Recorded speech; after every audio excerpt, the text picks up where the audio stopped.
Hoy hablamos en Negocios Televisión del sector de la construcción. ¿Cuál es su importancia para la economía? ¿Cómo está capeando el temporal de la pandemia? Y sobre todo, ¿qué oportunidades de inversión, qué oportunidades de crecimiento va a traer en este año en el que esperamos un poquito al menos de recuperación de la crisis? Nos acompaña Javier Niederlechner.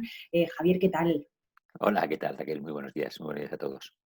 Bueno, cuéntanos primero cuál es tu visión de, bueno, pues en general de las consecuencias que ha tenido este año 2020, la crisis sanitaria, la crisis económica en el sector, para hacernos una primera foto general de cómo hemos terminado el año, cuáles han sido los principales impactos y luego ya te pregunto por el 2021. Perfecto. Bueno, pues está claro que ha sido un año de contrastes absolutamente, ¿no? ¿Por qué? Porque por un lado hemos visto una serie de sectores que han sido muy afectados por todo lo que ha sido la pandemia y sin embargo, pues ha habido sectores que han sabido aprovechar esta circunstancia, como la tecnología fundamentalmente, y han aprovechado para expandirse, han aprovechado para generar muchísimo negocio, etcétera, etcétera. Lo que pasa es que, claro, tendemos a quedarnos con lo malo, ¿no? Lo malo es que muchísima gente ha sufrido, pues, como su trabajo se ha visto evaporado y muchísima gente está en ERTE. Hemos visto como muchos, sobre todo negocios minoritarios, pues han ido al traste, por lo cual, pues lógicamente tenemos que fijarnos, ¿no?, en la parte negativa, que yo creo que ha sido mayor que la parte Ujú. positiva. Ujú.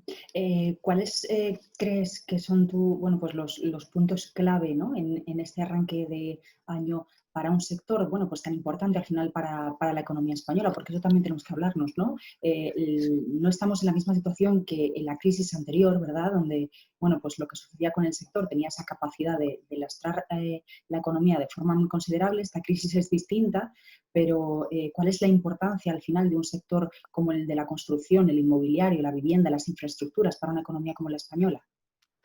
Sin duda, es un negocio porque no solo es el negocio en constructor en sí, sino todos los negocios periféricos que arrastra la construcción, ¿no? Industria de fontanería, industria de cristalería, industria de seguros, industria bancaria. ¿Por qué? Porque la construcción junto con los automóviles es la industria que más tira del resto de economías, ¿no? Está claro que todos convivimos con el optimismo de que la vacuna vaya a volver muy lentamente, eso sí, todo hay que decirlo, a la normalidad, ¿no? La normalidad significa que la gente irá recuperando poco a poco su trabajo, la normalidad significará que la gente vaya demandando otra vez, pues, echarle un ojo de nuevo a la vivienda, ¿no? Que eso es algo que tenía absolutamente como en stand-by durante el año 2020 porque no se podía pensar en eso, Ujú, básicamente, ¿no? claro. Tenemos que pensar sobre todo también en la obra pública, ¿no?, que es la otra parte importante de la construcción. Bueno, gracias a Dios, igual, tenemos que ser positivos en el sentido de que al recuperarse la economía, no solo a España, a nivel España, porque nuestras grandes constructoras, por ejemplo, pues dependen casi más del sector exterior, ¿no? La recuperación con la vacuna puede ser a nivel mundial. Entonces somos optimistas por eso, porque de cara a este año 2021, donde de alguna manera tenemos que volver a la normalidad, va a ser muy fácil que tengamos mejores cifras que lo que hemos tenido en el 2020, ¿no? ¿Cuánto de gradual va a ser esa recuperación?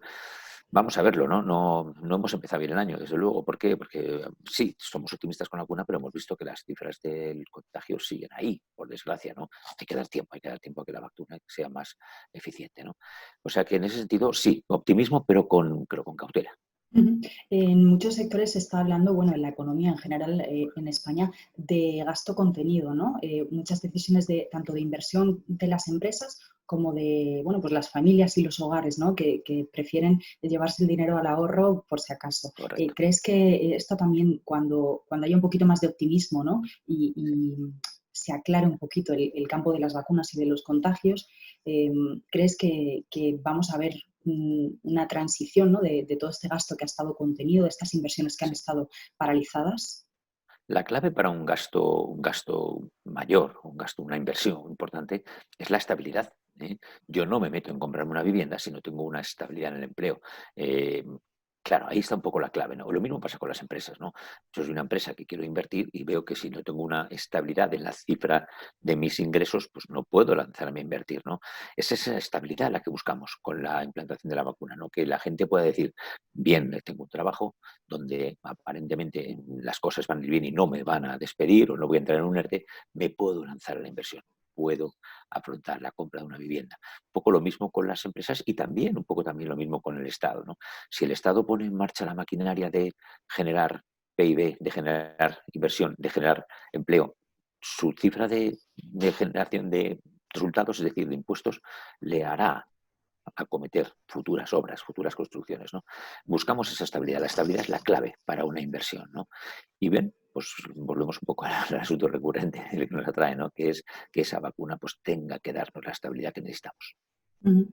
Si conseguimos esa estabilidad, ¿no? Si llegan esas vacunas y efectivamente alcanzamos esa velocidad de crucero, ¿no? Que decía el ministro hace unos días en la vacunación, ¿cuáles crees tú que son las oportunidades, los puntos atractivos de mercado, tanto para grandes como para pequeños inversores? ¿Dónde crees tú que pueden estar las oportunidades del sector? Ujú.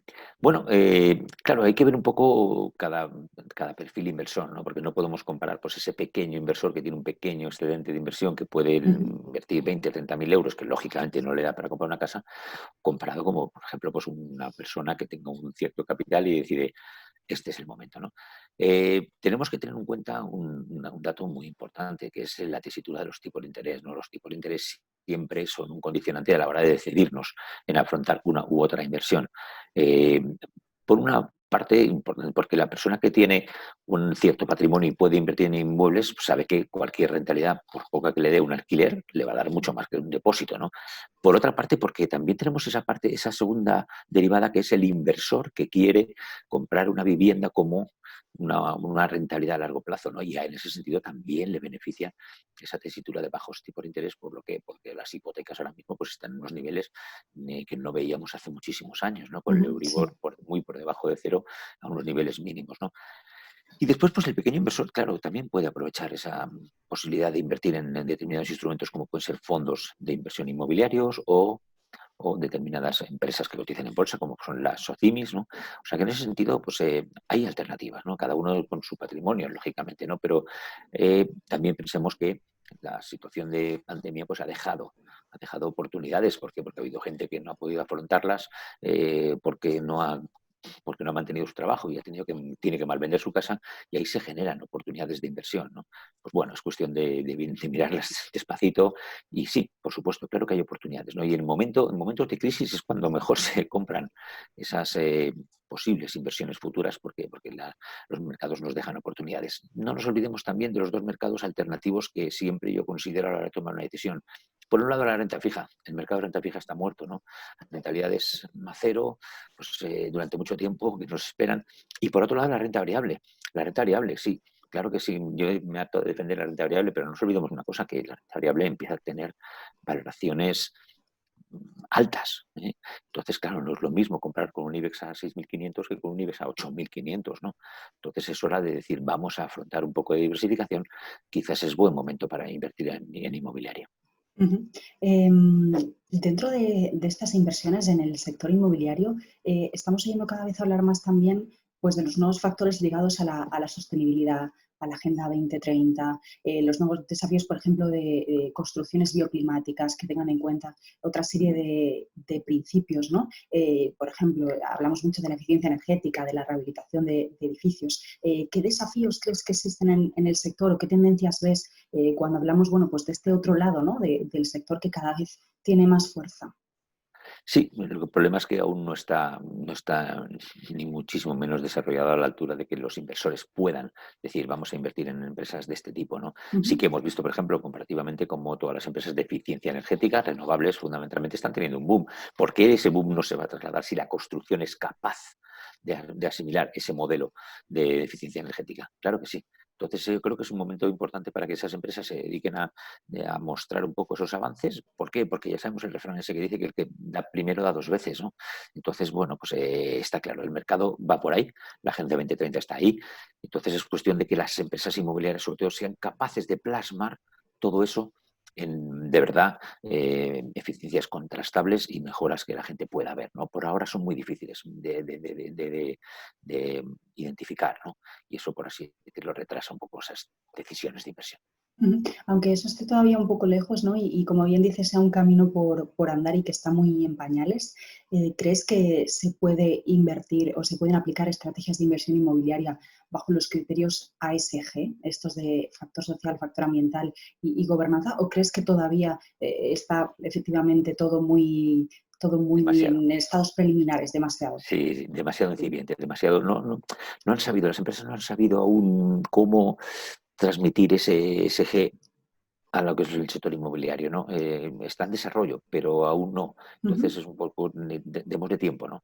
Estemos atentos, por supuesto, porque estoy convencido que se va a producir. Siempre tenemos una idea para todo, ¿no? Y sin ninguna duda esto va a ser el futuro, pero aún creo que está bastante en pañales. Habrá que estar atentos. Bueno, eso, atentos por un lado. Te quería preguntar también, por último, por los presupuestos generales y por los fondos europeos. Ahora ya sí, este año tenemos presupuestos que eran muy necesarios para, bueno, pues para toda esta recuperación de la economía.